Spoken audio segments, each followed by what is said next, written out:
Murari DJ की कहियाऊ के सखी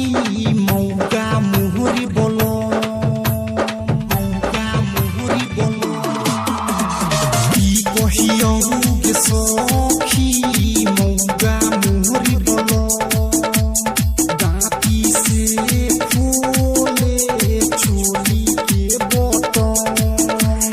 खाके खैनी मारे छनी चोट हरदम गोरे गोरे बदन हमर हो जाता नरम गोरे गोरे बदन हमर हो जाता मुरारी राज की कहियाऊ के सखी मौका मुहरी बोलो मुरारी राज की कहियाऊ के सखी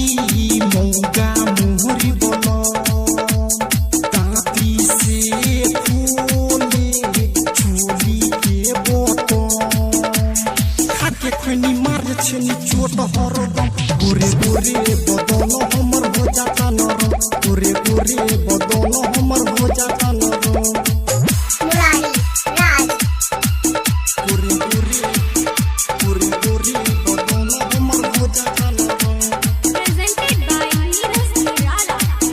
गोरे गोरे बदन हमर हो जाता नरम Kanchan Ibrahimpur.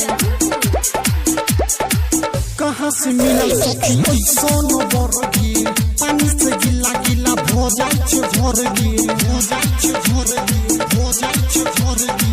कहाँ से मिलल सखी ऐसन बरगी पानी से गिला गिला भो जाय छै भरगी राती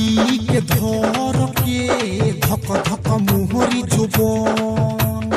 तकिया के डाली करे बोरी गजन तोरे ताला करी हाला सुने न बलम गोरे गोरे बदन हमर हो जाता नरम गोरे गोरे बदन हमर हो जाता नरम मुरारी डीजे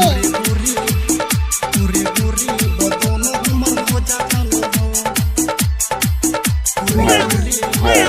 गोरे गोरे बदन हमर हो जाता नरम Kanchan Ibrahimpur. सुरेश बाहर सखी बड़ी बेकार गे लोहना के भीतर पर यार पार गे सुरेश बाहर सखी बड़ी बेकार मुरारी राज लोहना के भीतर पर यार पार गे याद बनो दिन मारे उगी नदी कोहे पगलबा लागे बरन मकी डाल के खिली खूबे हिलिया जारे सनम गोरे गोरे बदन हमर हो जाता नरम गोरे गोरे बदन हमर हो जाता नरम